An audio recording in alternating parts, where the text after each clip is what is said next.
What's up, everybody? I'm Bo from Brutal Commentary, and today I'll be breaking down our next matchup for UFC Fight Night Winnipeg. Oh, before I start, I just found out the Mitch Raposo versus Alan Nascimento fight is off. I believe it was Mitch Raposo who had to pull out, so that fight has been postponed until June 20th. I don't exactly remember who's on that card, but I do know that fight's in the Apex. Oh well, I was honestly looking forward to that fight. I think it was one of the better and higher level matchups on the card. Can't have nice things sometimes. Oh well, is what it is. Anywho, for this matchup, we have Thiago Moisés taking on Gage Young. This is very much experience meets youth and power in this one. Gage Young, not been in the UFC very long. In fact, he actually lost his contender series chance, but it was against Quinlan Salkill and about a year and 7 months ago. No shame in losing to that monster. Got a good win off the regional scene. Then fought Evan Elder on short notice about almost a year ago. I believe it was last April in Kansas City. Again, not a bad loss. I mean, Evan Elder's pretty good. Then finally got his first UFC win against Mahashate last August. Overall, Gage Young is still a developing fighter. He is only 25. And I do see him, I'm not going to say he's shooting up the ranks of the lightweight division, but I think he could get some solid wins. I do think he's improving. Now, he's taking on Thiago Moisés, who has kind of fought some of the who's who's. I mean, he fought Benoit, he fought Islam, Jared Gordon, and Michael Johnson. Thiago Moisés has actually been around the block a few times. Now, looking at these two's records, starting with Gage Young, he is currently 10-3 as a professional, 3-2 in his last 5 fights. He has been trading wins and losses. As I mentioned, the Quinlan Salkill loss, then one on the regional scene, lost to Gage Young, and then most recently beat Mahashate. Now, looking at Moisés, he's currently 19-9 as a professional. He's 2-3 in his last 5 fights, and he's currently also trading wins and losses. So who knows? Maybe if the math works out, Gage Young is supposed to lose and Moisés is supposed to win, but I don't think that's how this works. Now, looking at Moisés' last few fights, he lost to Benoit Saint-Denis, then got a good win, more or less, against Mitch Ramirez. I mean, he kicked him to death. Then lost to Ludovic Klein, beat Trey Ogden, and then most recently got knocked out stiff by Jared Gordon last May. That's his last fight. Again, Moisés has been around the block. He's had some ups and downs, and he's kind of a known quantity. As for Gage Young, I think he has a bit more upside in this matchup, and it will be a good test. Moisés is no bullshit opponent for sure. But with that said, let's get down to the breakdown. Starting with Thiago Moisés.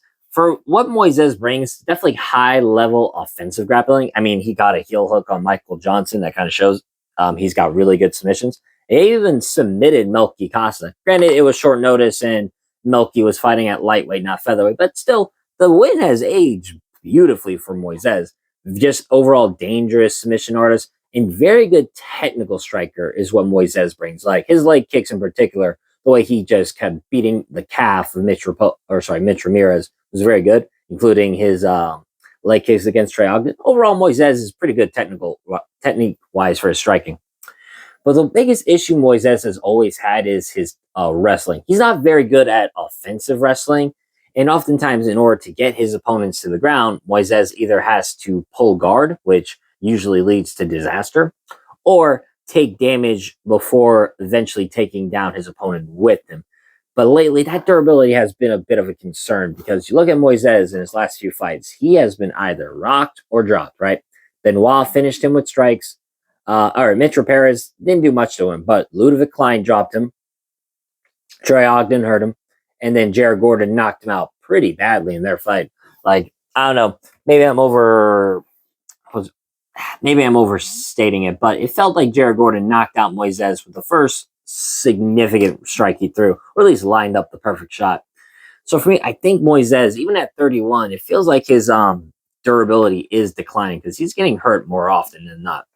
Now, looking at Gage Young, he is definitely going to be younger. He's more explosive. A pretty powerful kickboxer overall, pretty good with the mid-range striking, good offensive and defensively when it comes to his wrestling.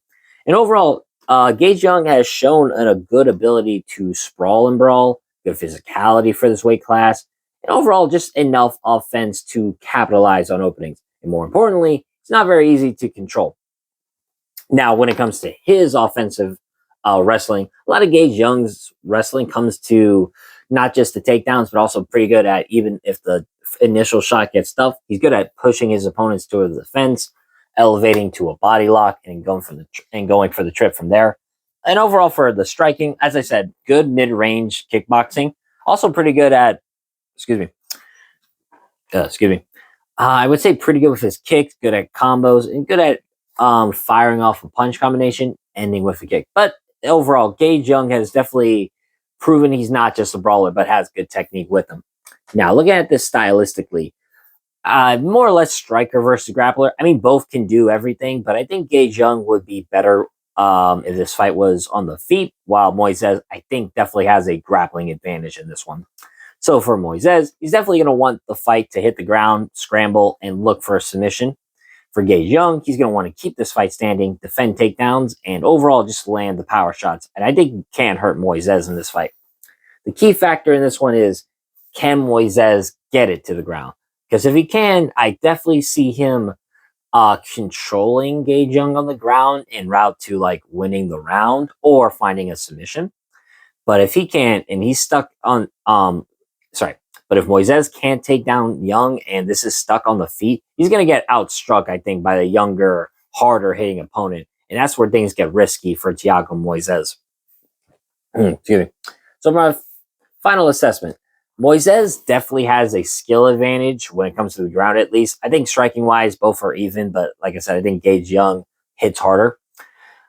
But like I said, Moisés, just his wrestling is just not reliable. His durability is definitely questionable at this point. And he also tends to just absorb damage getting into the positions where he can use his grappling to the best of its abilities. Meanwhile, Young, he has the power, he has the defensive wrestling, he has the physical tools to keep this fight where he needs it. That's on the feet.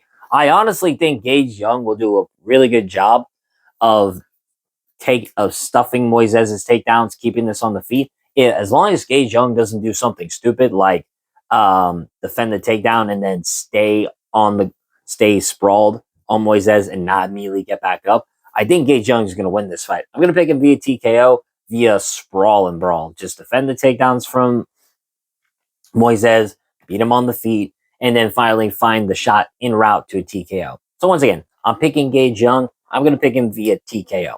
But with that being said, that's been my breakdown for this matchup. If you enjoyed this video, like, subscribe, and leave a comment down below on who you think's going to win. Until then, I've been Bo from Brutal Commentary. I thank you all for listening. Remember, stay calm, stay calm, stay respectful, and enjoy the violence. I'll see y'all next time.